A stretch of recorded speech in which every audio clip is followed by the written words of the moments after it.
L'histoire de l'univers est pas facile à suivre. Déjà, on ne connaît pas le début, la fin est pas claire non plus, et même tout ce qui se passe au milieu, en fait, on sait quasiment rien. Mais c'est intéressant, il y a plein de choses à en dire, et je pense qu'il faut que j'aille sur le Puy-de-Dôme pour vraiment aborder le sujet.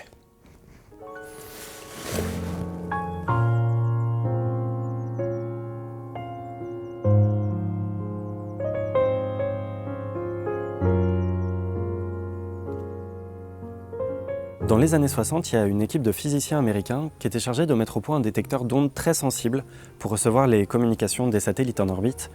Et ils se sont retrouvés face à un problème, c'est qu'ils avaient un bruit de parasite qu'ils n'arrivaient pas à faire partir. Et ce bruit, il l'avait de jour comme de nuit, quelle que soit la saison. Surtout, il semblait venir de toutes les directions, ils ne savaient pas quoi en faire. À peu près au même moment, il y a une autre équipe américaine qui travaillait sur la théorie du Big Bang. Et ils étaient en train de se dire que si effectivement l'univers avait été un jour au commencement extrêmement dense et chaud, il avait dû émettre un sacré paquet d'énergie, et ça on devrait pouvoir le voir, avoir la trace de ce truc-là. Et ils en étaient là, ils cherchaient cette preuve de l'expansion de l'univers, quand l'autre équipe s'est rendue compte qu'elle l'avait déjà trouvé. En fait, le bruit de fond qu'elle avait, c'était ce qui restait de tout ça, de cet état initial extrêmement dense et chaud. Ce rayonnement fossile, qu'on appellera le fond diffus cosmologique, il a été émis à peu près 380 000 ans après le Big Bang. Avant ça, on ne sait pas. Aujourd'hui, on n'a aucun accélérateur de particules qui est capable de recréer les conditions qu'il y avait. L'univers primordial, pour l'instant, reste noir.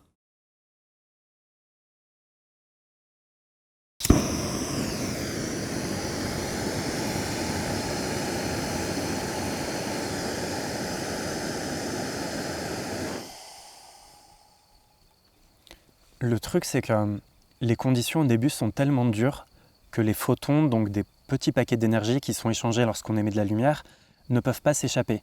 Ils sont aussitôt absorbés par la matière autour d'eux, ce qui fait qu'on ne peut pas voir en fait ce qui s'est passé. On peut qu'essayer de déduire d'après les éléments qu'il y a eu après ou ce que nous dit la physique des particules. Au fur et à mesure que le temps passe, l'univers, qui est en expansion, se refroidit, devient moins dense jusqu'à ce que les conditions soient enfin réunies pour que les électrons s'associent au noyau atomique. C'est ce qu'on appelle la recombinaison. Les premiers atomes se forment et les photons sont enfin libres de partir vivre leur vie. Ensuite, c'est autour des étoiles, des galaxies, des planètes, dont la nôtre, bien sûr, la Terre, il y a plus de 4 milliards d'années. Au début, la Terre, c'est un océan de magma. 2000 degrés à la surface, il ne fait pas hyper bon y vivre. Et puis, petit à petit, elle aussi se met à refroidir, la croûte terrestre peut se former, il y a même de l'eau qui apparaît, et avec elle se produit ce chef-d'œuvre de la nature, sa création la plus glorieuse, la vie.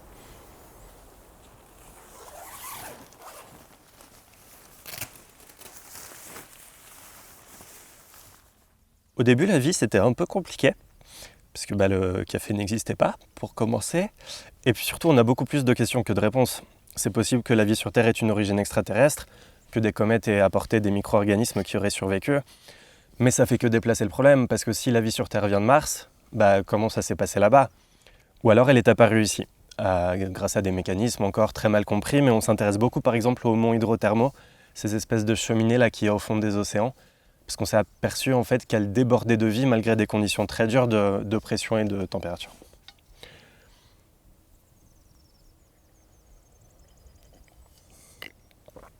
Incroyable. Dans les années 50, il y a 2 Américains qui ont voulu recréer les conditions qu'il y avait sur Terre au début. Et pour ça, ils ont enfermé dans un ballon plein de gaz qu'ils pensaient être présents dans l'atmosphère primitive. Ils ont balancé des décharges électriques comme ça pendant 7 jours et vous voyez un peu le truc arriver. Ils ont obtenu des molécules organiques et des acides aminés qui sont présents dans tous les êtres vivants qu'on connaît, qui jouent un rôle très important. Alors ça prouve pas tout bien sûr, mais ça montre bien qu'à partir de presque rien, on peut avoir quelque chose. Et ce quelque chose, ensuite, peut se complexifier sous l'effet de la sélection naturelle, de mutations aléatoires, jusqu'à nous donner nous. Pour ce qui est du destin, donc de la fin de l'univers, là aussi on a des idées. En l'état actuel de nos connaissances, on pense que l'expansion de l'univers va se poursuivre à l'infini. Si c'est le cas, le scénario le plus probable, c'est que l'univers petit à petit va se mettre à refroidir jusqu'à devenir trop froid pour abriter la vie. Les étoiles n'auront plus de gaz, il n'y aura plus de lumière, plus de mouvement, plus rien. C'est ce qu'on appelle le Big Freeze. En français, la grosse fraise, la mort thermique de l'univers. Donc voilà où on en est, on a une vision d'ensemble sur ce qui s'est sûrement passé. Maintenant, quand on a dit ça, on est loin d'avoir tout compris. Récemment, par exemple, on s'est aperçu que l'expansion de l'univers n'était pas constante, mais qu'elle s'accélérait avec le temps. Ça voudrait dire qu'il y aurait une mystérieuse énergie sombre dont on ne connaît pas la nature, qui serait partout et qui se comporterait comme une force gravitationnelle répulsive, sans qu'on puisse en dire beaucoup plus. La matière noire, c'est pareil. Les galaxies, pour se former, se comporter comme elles le font, elles ont besoin de beaucoup plus de matière que ce qu'on est capable de déceler. Il y aurait donc cette matière qui n'aurait rien à voir avec la matière qu'on connaît et qui serait partout, vraiment, dans l'univers. Et tout ça, c'est un peu ce qui me plaît quand on parle de ces sujets-là, le fait que tout ce que tu connais, tout ce que tu expérimentes, mais plus rien n'a de sens. Si on s'intéresse par exemple à la mécanique quantique, donc aux lois de la physique, notamment à l'échelle de l'atome, même encore plus petit. La mécanique quantique, elle est là, tu la croises en soirée, donc déjà tu lui dis bonsoir. Et puis voilà, moi je sais, j'ai appris un électron, ça tournait autour du noyau d'un atome, un peu comme la Terre autour du Soleil, quoi, finalement. Et la mécanique quantique, elle te regarde, elle te dit, alors excuse-moi de te déranger, mais pas du tout, quoi. L'électron, il ne tourne pas, l'électron, il est sur absolument tous les points de son orbite en même temps. Et excuse-moi de te déranger davantage, mais s'il peut aller à 1000 km/s ou 2000 km/s, il va avoir les deux vitesses à la fois. Et c'est seulement l'observant qui va se fixer en un point. Et cette position, tu ne peux pas la prévoir. Tu peux juste donner une probabilité. Donc toi, tu t'en vas parce que elle t'a saoulé cette discussion. Mais quelque part, c'est un peu cool. Je pense que c'est facile au quotidien, surtout quand tu suis les actualités, de perdre un peu foi en l'humain. Mais l'être humain, c'est aussi ça. C'est tous ces scientifiques qui ont créé les technologies. Enfin, quand tu y penses, c'est délirant. Il y a des gens qui ont regardé le ciel et aujourd'hui, on peut remonter l'histoire de l'univers sur près de 14 milliards d'années. C'est presque de la magie. Et le truc, encore une fois, c'est sûr qu'on sait quasiment rien. Mais c'est pas grave de pas savoir, de pas avoir toutes les réponses sur comment ça marche, ce qu'on voit. Ça, c'est le truc cool avec l'espace, c'est t'as pas besoin de tout comprendre pour te perdre dedans.